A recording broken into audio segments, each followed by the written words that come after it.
দেখতে পাচ্ছেন আপনি কত গোল, কতটা চকচকে। বাচ্চাদের অনেক সময় এটা নিয়ে খেলতে ভালো লাগে, আর কেনই বা লাগবে না।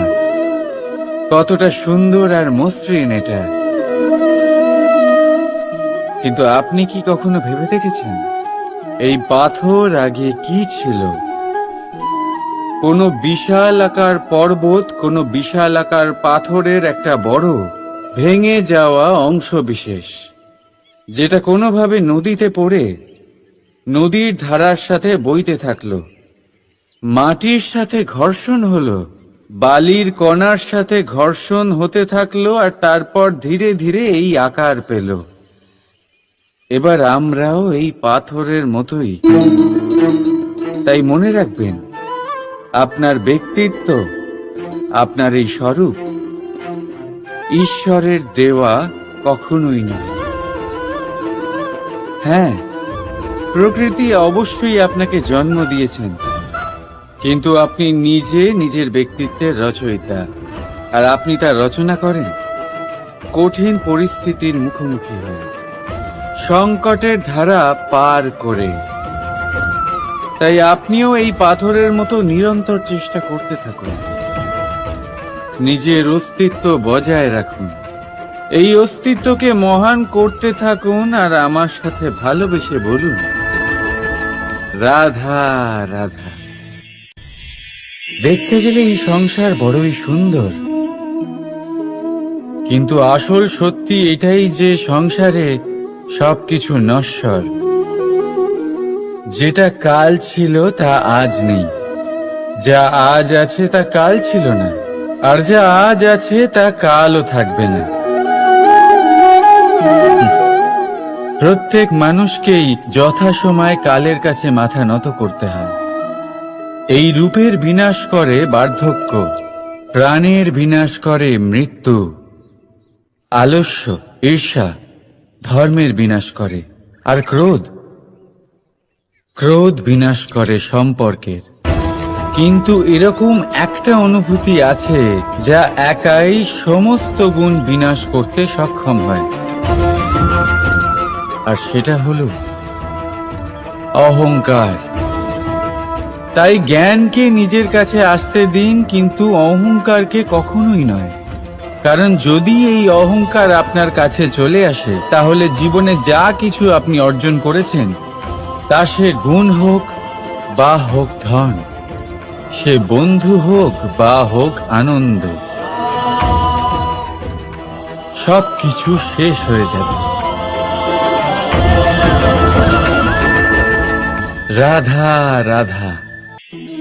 বর্ষাকালে যখন ভয়ানক বৃষ্টি হয়, তীব্র গতিতে যখন হাওয়া চলে, তখন আপনি নিশ্চয়ই দেখেছেন যে পাখিরা, যাদের বাসা মাঝে মাঝে ভেঙে পড়ে, নষ্ট হয়ে যায়। কিন্তু আপনি কি কখনো সেই পাখিদের বিলাপ করতে দেখেছেন? কখনো নয়। যখনই সেই বৃষ্টি থেমে যায়, তারা আবার একটু একটু করে খড়কুটো জোগাড় করে তাদের বাসা বানিয়ে ফেলে। নিজের সংসার সেই রকমই বানিয়ে দেয় যেমন আগে ছিল। এমন কেন? কারণ এই ঝড়ের তাণ্ডবের সাথে সেই পাখিদের কোনো বোঝাপড়া করারই নেই। তারা শুধু সেটাই করতে থাকে যেটা তাদের হাতে আছে, আর এটাই হলো সুখী জীবনের মূল মন্ত্র। যেটা আপনার হাতে নেই, তা নিয়ে বিলাপ করে আপনার কোনো লাভ হবে না। মনোসংযোগ তাতেই করুন যা আপনার হাতে রয়েছে। যা বদলে গেছে তাকে আপনি আবার বদলাতে পারবেন না, কিন্তু যা আপনি বদলাতে পারবেন তাতে মনোসংযোগ করুন। এই জীবনে একটু ধনাত্মক হয়ে উঠুন, দেখবেন সব শুভ হবে। রাধা রাধা।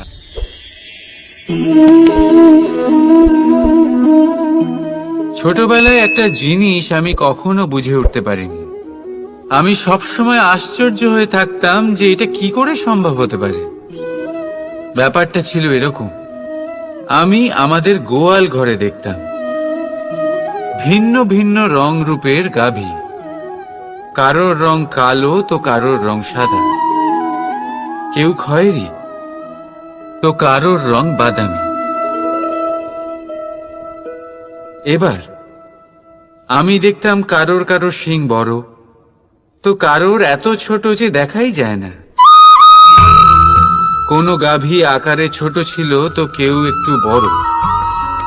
কিন্তু যখন সেই সব গাভী দুধ দিত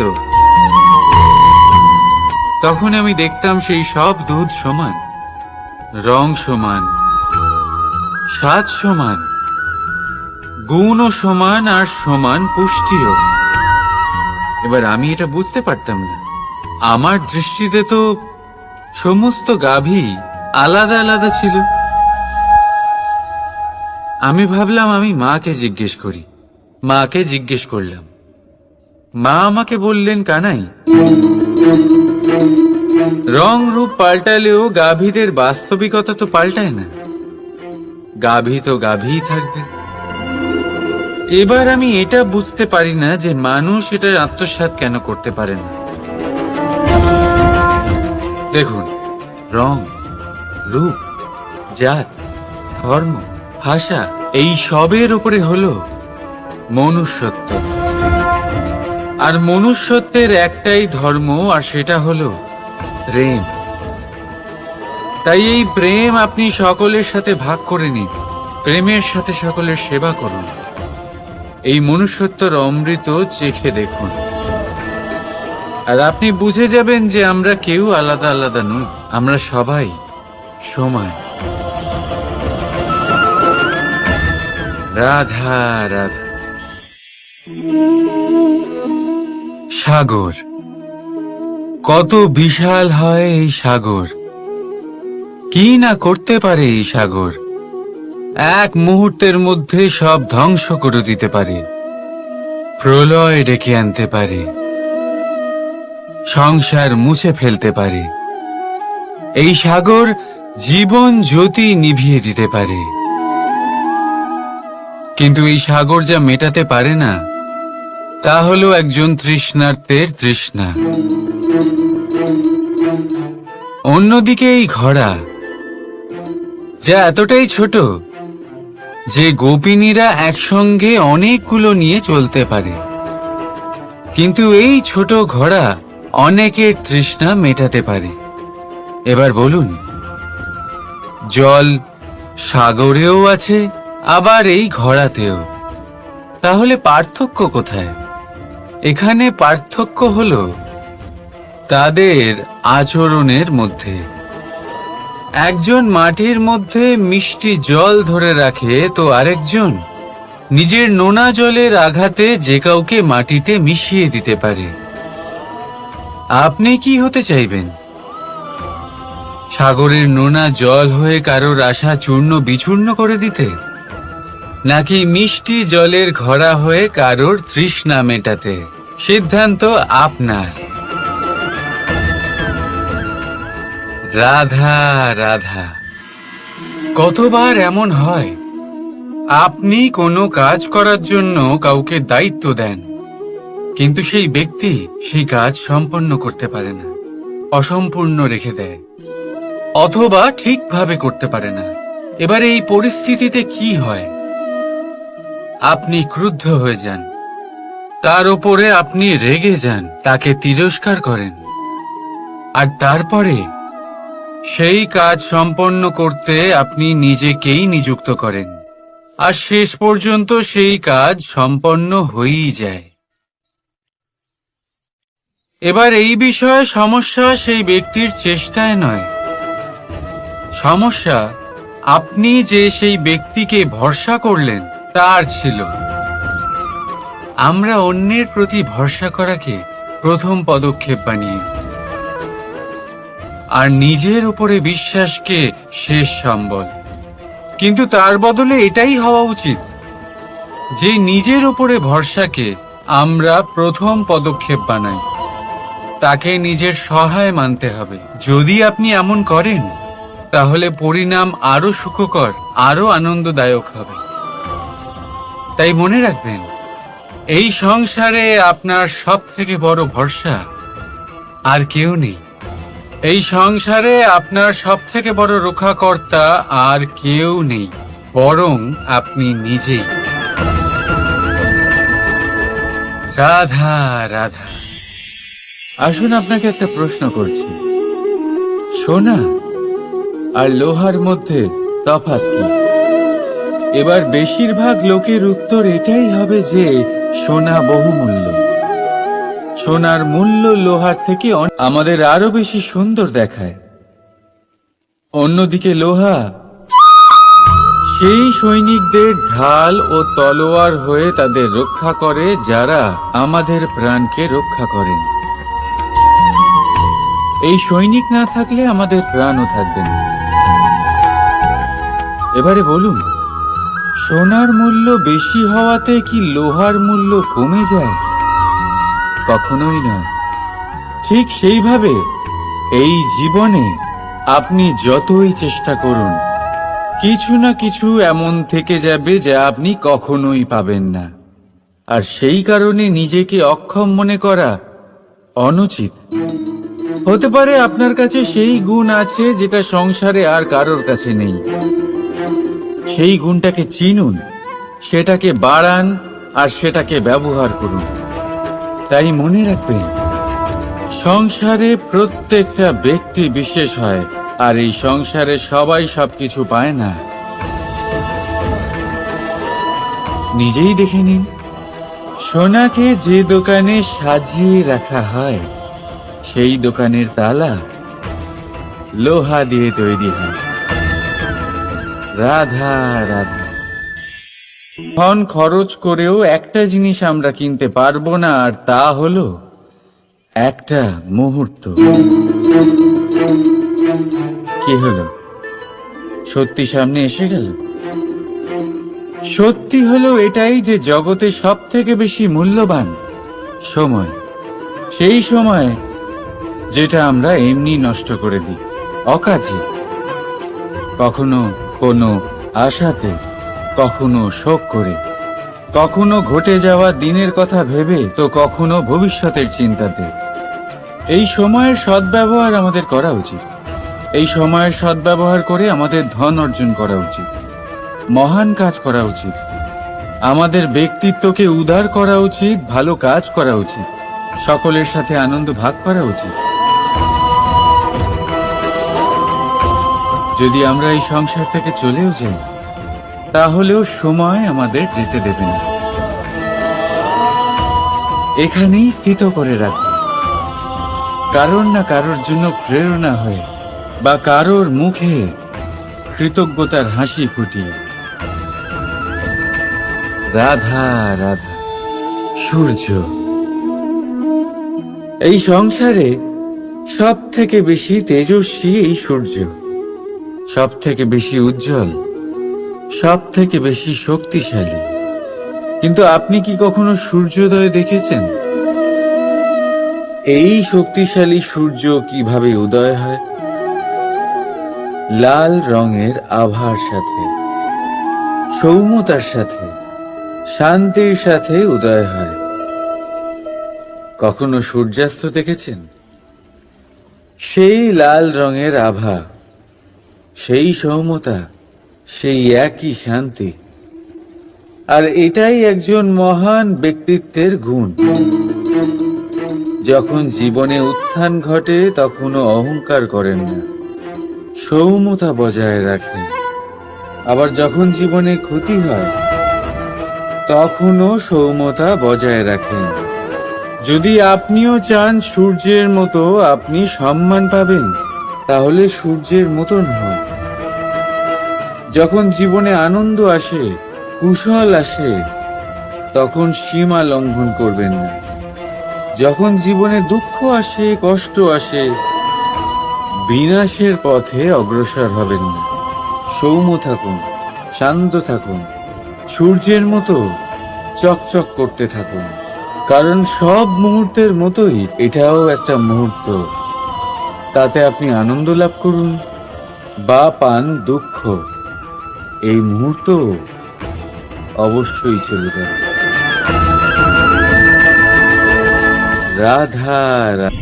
আপনি ওই কথাটা নিশ্চয়ই শুনেছেন, যখন ভগবান একটা দরজা বন্ধ করেন তখন অন্যদিকে অনেক দরজা খুলে দেন। এবার এই দরজা, এই সমস্ত পথ আমরা দেখতে পাই না, অনেক সময় আমরা বুঝতে পারি না, হারিয়ে যায় সব। কখনো কখনো মনে হয় যে এই কথাটাই মিথ্যে, কিন্তু আসলে তা তো নয়। তাহলে হারিয়ে যায় কেন? কারণ আমরা সময় নষ্ট করি এই দরজার দিকে তাকিয়ে থেকে। ভাবি এই বুঝি দরজা খুলবে, এবার দরজা খুলবে। অপেক্ষা করতে করতে আমরা অনেক সময় নষ্ট করে ফেলি। এত সময় নষ্ট করি যে আমরা দেখতে পাই না, খুঁজে পাই না সেই সমস্ত দরজা আর পথ যা আমাদের জন্য খোলা রয়েছে। যদি খুঁজেই না পাই তাহলে তা ব্যবহার করব কি করে? মনে রাখুন, ভগবান সব সময় আমাদের সাথে রয়েছেন, আমাদের সাহায্য করছেন। এই পথ সব সময় আছে, সর্বত্র আছে। দরকার রয়েছে শুধুমাত্র দৃষ্টির, দৃষ্টিভঙ্গি এবং ভাবনার। এই দৃষ্টিকে বিস্তৃত করুন, এই দৃষ্টিভঙ্গিকে ধনাত্মক করে তুলুন, আর এই ভাবনা, এর সীমা একটু বাড়িয়ে তুলুন। তারপর দেখবেন সব খুঁজে পাবেন। আসলে কি, এই যে ঈশ্বর, এই যে পরমাত্মা, তা আমাদের সাথে রয়েছে, আমাদের মনের মধ্যে রয়েছে। যিনি তাকে মন থেকে চাইবেন তিনি তাকে মনের মধ্যে অবশ্যই খুঁজে পাবেন। যদি উনি মন থেকে চান পথ খুঁজে পেতে, তাহলে তিনি অবশ্যই পথ খুঁজে পাবেন। তাহলে আসুন আমার সাথে ভালোবেসে বলুন, রাধা রাধা। ধর্ম। আমরা সকলে ধর্মের বিষয়ে কথা বলি, কখনো নিজের ধর্মের বিষয়, আর কখনো অন্যের ধর্মের বিষয়। কখনো আমরা অধর্ম দেখলে সেই বিষয়ে কথা বলি। অনেক রকম আলোচনা হয়, কিন্তু এই ধর্ম আসলে কি, সেটা কি কেউ বোঝে? যদি আমি আপনাকে উত্তর দিই, এই উত্তর সরল। ধর্ম হলো তাই যা মানুষকে অন্য মানুষের সাথে, সমস্ত বিশ্ব সংসারের সাথে আনন্দ সহকারে বাঁচতে শেখায়। সেই জন্য আপনি যদি কখনো কোনো ধর্মীয় স্থানে যান, সেই ধর্মীয় স্থানে গিয়ে আপনার শান্তির অনুভূতি হয়, তাই না? কিন্তু দেখুন, ধর্মের জ্ঞান থাকলেই সেই মানুষ ধর্মের পথে চলতে পারবে এমন কোনো কথা নেই। অনেক সময় সম্পর্কে যখন সংঘর্ষ বেড়ে যায়, তখন ইচ্ছের জন্ম হয়, ক্রোধের জন্ম হয়, অহংকারের জন্ম হয়, আর তারপর বিনাশ হয়ে যায় এই ধর্মের। সেই জন্য দ্বিতীয় সব থেকে গুরুত্বপূর্ণ গুণ যা আমার সারথীর মধ্যে থাকা উচিত, তা হলো ধর্মবীর হওয়া। এবার দেখতে হবে সেটা এই যে কে হবে সেই ব্যক্তি যিনি এই স্বয়ম্বরে নিজের ধর্মে অটল থাকবেন।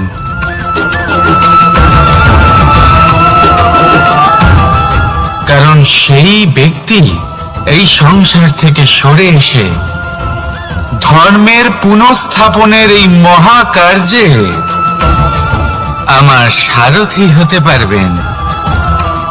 তাহলে আসুন আমার সাথে ভালোবেসে বলুন, রাধা রাধা। কর্ম, ধর্ম, জ্ঞান, এই তিন স্তরে অনেক মানুষ পৌঁছতে পারেন। অনেকে এই পরীক্ষা দিয়ে তাতে উত্তীর্ণ হয়ে যেতে পারেন, কিন্তু শিখরে পৌঁছে শাসন তিনিই করতে পারেন যার কাছে এই চতুর্থ গুণটিও থাকে।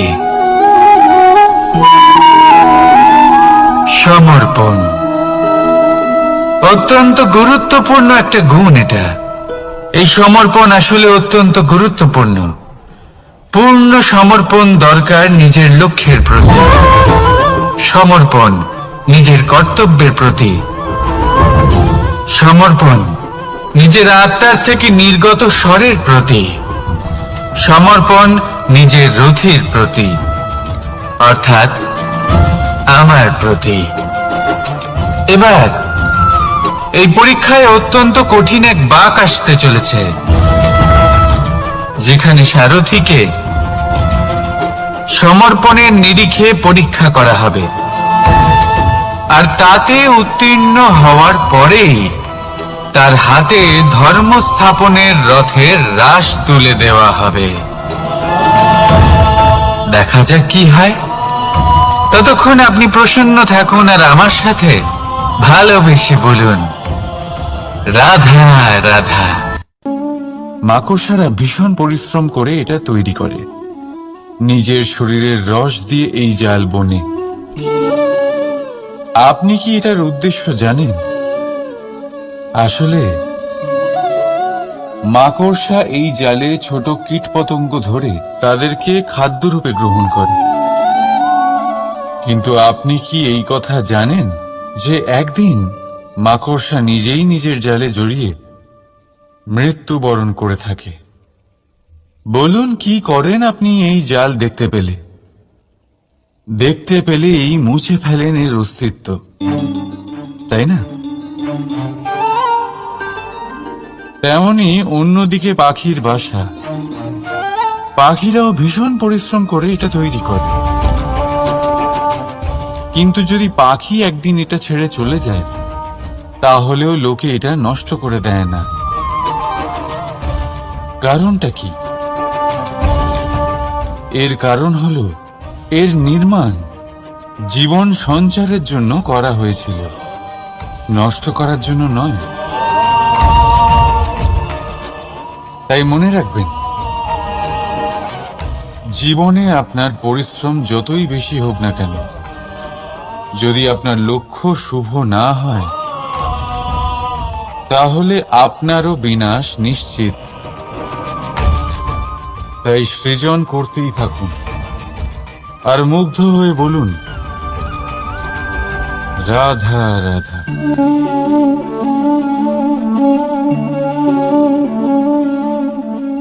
আপনার কি মনে হয় আমি কি করছি?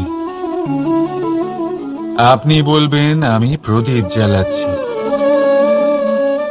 সঠিক, কিন্তু প্রশ্ন হচ্ছে যে আমি কি আপনাকে বলেছি যে একে প্রদীপ বলা হয়? না। এই প্রদীপ কি নিজেই নিজের পরিচয় আপনাকে দিয়েছে? না। তাহলে আপনি কি করে জানলেন যে একে প্রদীপ বলা হয়? উত্তর হচ্ছে প্রকাশ, যে স্বয়ং জ্বলে অন্ধকারের মধ্যে সংসারকে পথ দেখায়, সেটাই প্রদীপ। যা নিরাশার মাঝে আশার আলো প্রদর্শন করে, সেটাই প্রদীপ। অপর দিকে আছে সাপ, যাকে না দেখেও তার ফনার আওয়াজ শুনেই লোকে ভয় পেয়ে যায়।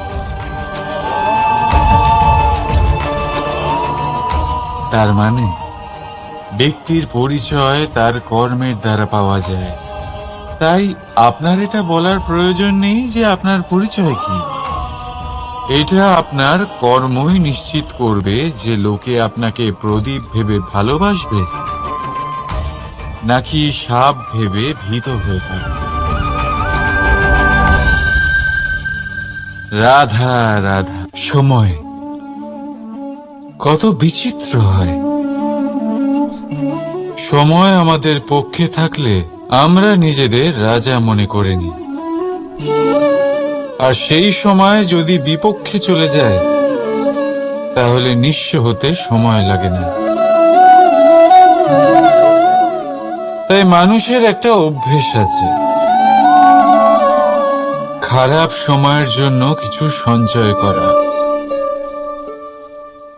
আত্মীয়, বন্ধু খারাপ সময় পাশ থেকে সরে যায়। যশ, মান প্রতিকূল সময় চিরস্থায়ী হয় না। তাই মানুষ মনে করে অর্থ সঞ্চয় করাই শ্রেয়। অর্থের কোনো হৃদয় নেই যা সময়ের সাথে পরিবর্তিত হবে।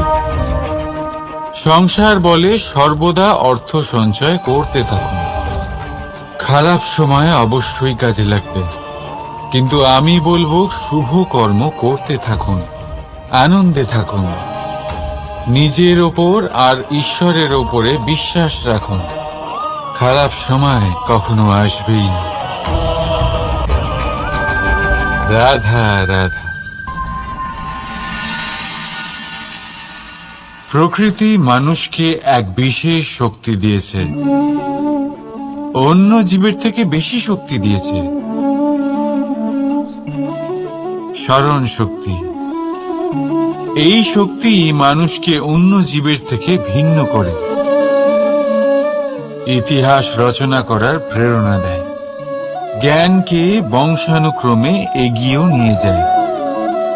আর যারা ভুলে যান,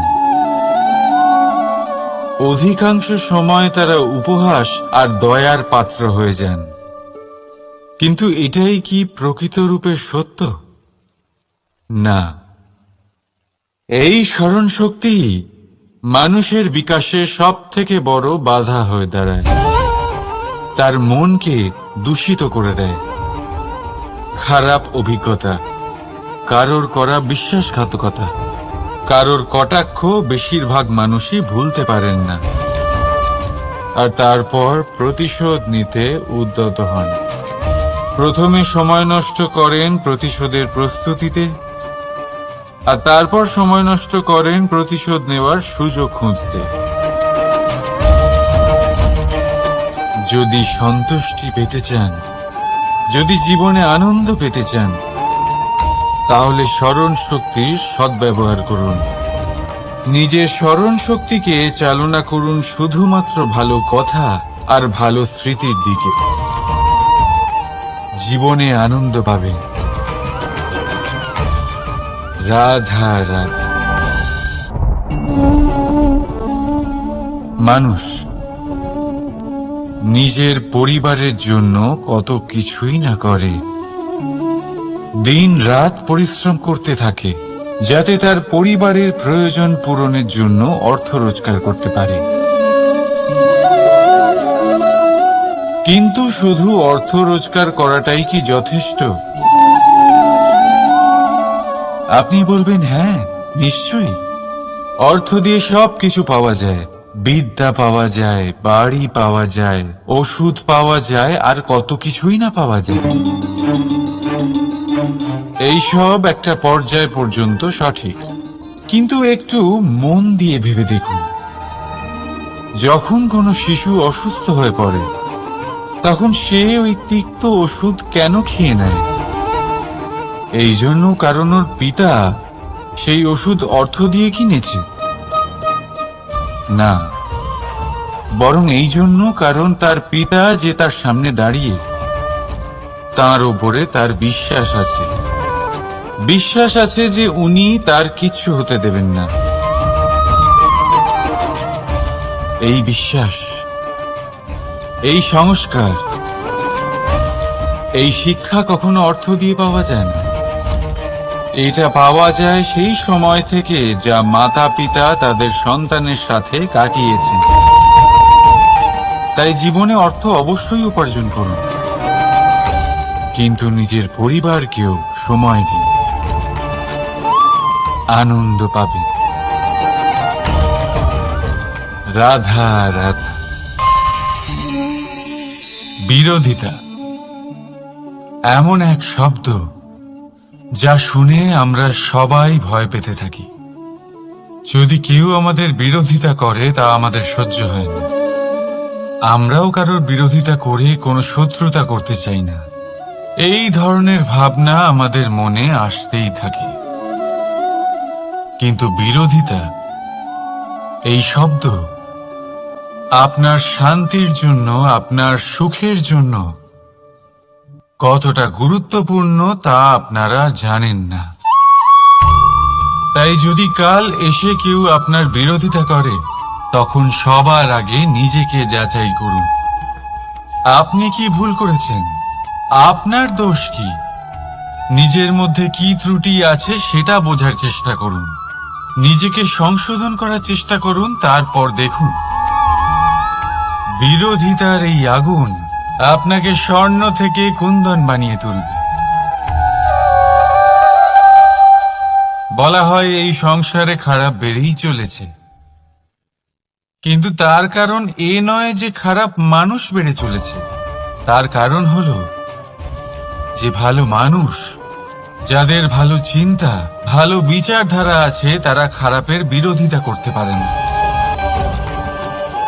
যদি আপনার সম্মুখে কোনো খারাপ কর্ম হয়, তাহলে তার বিরোধিতা করতে সংকোচ করবেন না,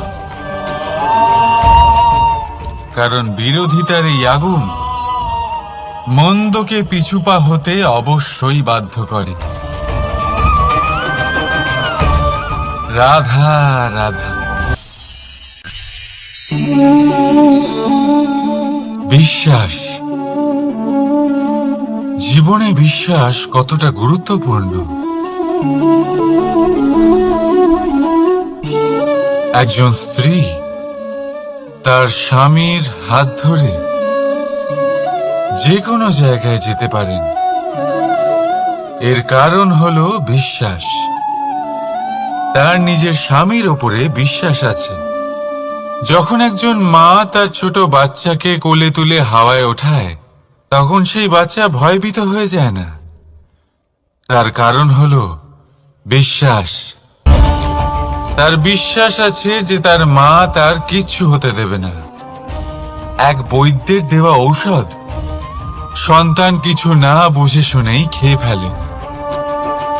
সেই বৈদ্যের জ্ঞানের বিষয়ে তার কোনো ধারণাই থাকে না, শুধু নিজের পিতার উপরে বিশ্বাস আছে যে তার পিতা তাকে খারাপ কিছুই দেবে না। যখন এই সংসারের প্রতিটা বন্ধন বিশ্বাসের উপরে দাঁড়িয়ে আছে, তাহলে কেন এই বিশ্বাসকে আমরা জীবনে আনতে পারি না? আপনি নিজেই দেখুন, এই বিশ্বাস নিজের জীবনে এনে দেখুন, সবকিছু আরো সুন্দর হয়ে যাবে। তাই ভালোবেসে বলুন, রাধা রাধা।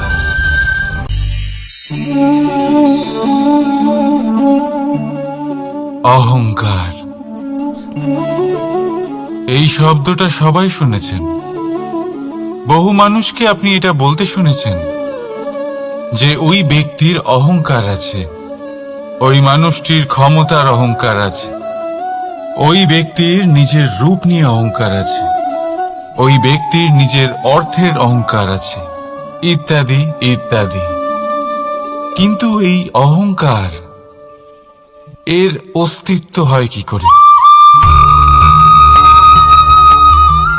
এবারে একবার এই হাতটা দেখুন।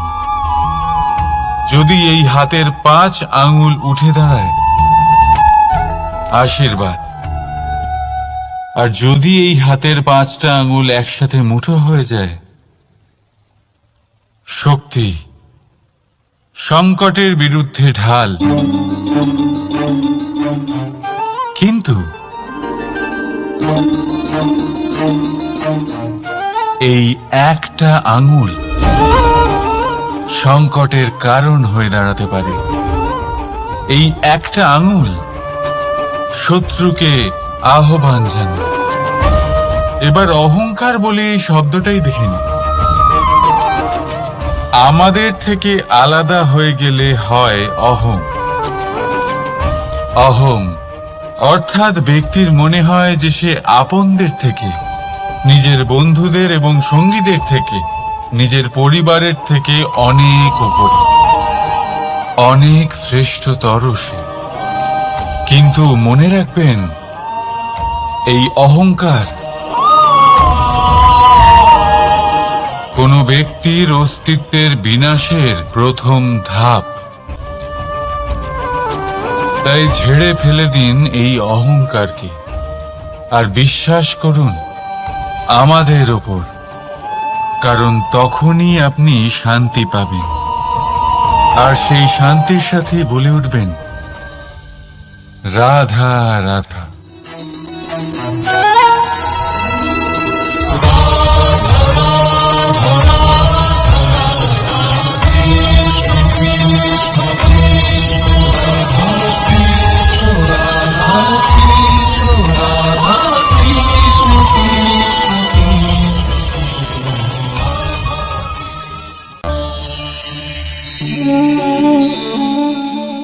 সাফল্য। যদি আপনাকে জীবনে সাফল্য পেতে হয়, তাহলে আপনি একাধিক মানুষ পাবেন যারা একাধিক উপায় বলবে আপনাকে সাফল্য পাওয়ার। দীর্ঘ সময় ধরে পরিশ্রম, চেষ্টা, নির্ধারণ, নিষ্ঠা এই বিষয়ে ভাষণ দিতে থাকবেন। একাধিক রকমের উদাহরণ আপনার সামনে তুলে ধরবেন। কিন্তু আমার এটা মনে হয়, আমরা কেন সেই বিষয়ে কথা বলি না যা মানুষকে অসফল করে তোলে? শুধু দুটো ব্যাপার অসফল হওয়া নিশ্চিত করে। শুধু দুই ধরনের মানুষ বেশিরভাগ অসফল হন। প্রথম তারা যারা ভাবে অনেক কিছু কিন্তু কিছুই করে না। আর দ্বিতীয় তারা যারা অনেক কিছু করতে থাকে কিন্তু ভাবনা চিন্তা না করে। ভাবনা আর কর্ম, এদের মাঝে সামঞ্জস্য রাখা খুব জরুরি। যদি এটা থাকে, তাহলে জীবনে কখনো অসফল হবেন না। রাধা রাধা। আপনি অনেককে এই কথা নিশ্চয়ই বলতে শুনেছেন, এই ব্যক্তির দৃষ্টিতে দম্ভ আছে, এই ব্যক্তির চোখের ওপর অহংকারের পর্দা পড়ে আছে, ইত্যাদি ইত্যাদি। চলুন আমি আপনাকে একটা প্রশ্ন করছি। আপনি দেখেন কি দিয়ে? দৃষ্টি দিয়ে নাকি দৃষ্টিভঙ্গির সাহায্যে? ভাবুন। চিন্তায় পড়ে গেলেন নিশ্চয়ই। দৃষ্টি যে কোনো বস্তুর বা যে কোনো মানুষের শুধু বাইরের রূপটা দেখায়, যেখানে দৃষ্টিভঙ্গি আপনাকে সোজা আসল পরিচয়ের সাথে সাক্ষাৎ করায়। উদাহরণ হিসেবে চন্দ্র। চন্দ্র আমরা সবাই দেখেছি। বহু মানুষ আছেন যাদের চন্দ্র অত্যন্ত সুন্দর লাগে। আবার কিছু মানুষ এমনও আছেন যারা এই চন্দ্রের মধ্যেই দাগ খুঁজে বার করেন। এই হলো দৃষ্টিভঙ্গি। যদি নিজের দৃষ্টিভঙ্গিতে প্রেম রাখেন, ভালোবাসা রাখেন, সম্ভ্রম রাখেন, তাহলে তার বদলে আপনিও প্রেম আর সম্মান অবশ্যই পাবেন। এবারে দেখুন, যে জল দিয়ে ঈশ্বরের মূর্তি ধোয়া হয় তাকে চরণামৃত বলা হয়। এটার কারণ দৃষ্টিভঙ্গি। এখন আপনি পাথরকে ভগবান ভেবে পুজো করবেন, নাকি ভগবানকে পাথর ভেবে পরিত্যাগ করবেন? সিদ্ধান্ত আপনার, কিন্তু এই সিদ্ধান্ত নির্ভর করে আপনার দৃষ্টিভঙ্গির ওপর। তাই নিজের দৃষ্টিভঙ্গি শুভ রাখুন, নিজের দৃষ্টিভঙ্গিতে ভালোবাসা রাখুন, আর আনন্দে বলুন রাধা রাধা।